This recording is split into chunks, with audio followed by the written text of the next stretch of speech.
بسم اللہ الرحمن الرحیم۔ السلام علیکم ویورز، آج ہم اوورسیز پاکستانیوں کے حوالے سے ایک اہم خبر لے کر آپ کی خدمت میں حاضر ہوئے ہیں۔ ایک اہم عرب ملک نے کفالت کا نظام ختم کر دیا ہے اور تمام ویزوں کا اجرا کفیل کے بغیر کرنے کا اعلان کر دیا ہے۔ ہاں تو دوستو، یہ ملک متحدہ عرب امارات ہے۔ متحدہ عرب امارات کی حکومت نے غیر ملکیوں کے لیے گولڈن، ورچوئل اور گرین سمیت 10 اقسام کے اقاموں کا آغاز کیا ہے۔ الامارات الیوم کے مطابق وفاقی اتھارٹی برائے شناخت، شہریت، کسٹم اور پورٹ سیکورٹی نے کہا ہے کہ غیر ملکیوں کے لیے 10 قسم کے اقاموں کا اجرا شروع کیا گیا ہے۔ ان کی مدت 2 سے 10 برس تک ہوگی۔ تمام اقامے قابل توسیع ہوں گے۔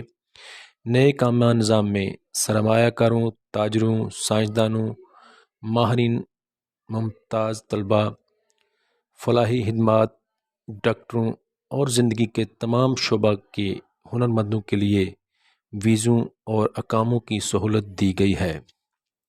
ویزا اور اقامے کی کارروائی کو مختصر اور آسان بنانے کے ساتھ ساتھ سہولتوں میں بھی اضافہ کیا گیا ہے۔ امارات میں مقیم غیر ملکیوں کی فیملی اور غیر ملکی پاسپورٹ ہولڈرز GCC ممالک کے شہریوں کی اولادوں اور بیگمات کے لیے بھی اقامہ جاری ہوگا۔ علاوہ ازیں وفاقی اتھارٹی کے سربراہ کے جاری کردہ ضوابط کے مطابق انسانی حالات کی بنیاد پر بھی اقامے کا اجرا ہوگا۔ وفاقی اتھارٹی برائے شناخت، شہریت، کسٹم اور پورٹ سیکورٹی نے کہا ہے کہ ملک میں کفیل کا نظام مکمل طور پر ختم کر دیا گیا ہے۔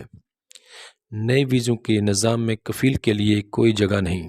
اتھارٹی کا کہنا ہے کہ آئندہ آجر اور اجیر کے درمیان کاروباری تعلق پر انحصار ہوگا۔ ریکارڈ وقت میں ویزا جاری ہوگا اور مقررہ سہولتوں کی فراہمی میں غیر معمولی لچک کا مظاہرہ کیا جائے گا۔ بیان میں مزید کہا گیا ہے کہ غیر ملکی اقامہ ختم ہونے یا منسوخ کیے جانے کے بعد 1 سے 6 ماہ تک امارات میں قیام کر سکیں گے۔ تو دوستو، یہ تھی آج تک کی اہم معلومات۔ امید ہے آپ کو ہماری یہ ویڈیو پسند آئی ہوگی۔ اگر یہ ہماری ویڈیو پسند آئی ہو، ہماری ویڈیو کو لائک کیجئے، شیئر کیجئے اور جن دوستوں نے ابھی تک ہمارے چینل کو سبسکرائب نہیں کیا، ان دوستوں سے گزارش ہے کہ ہمارے چینل کو سبسکرائب کر دیں۔ شکریہ۔ اللہ حافظ۔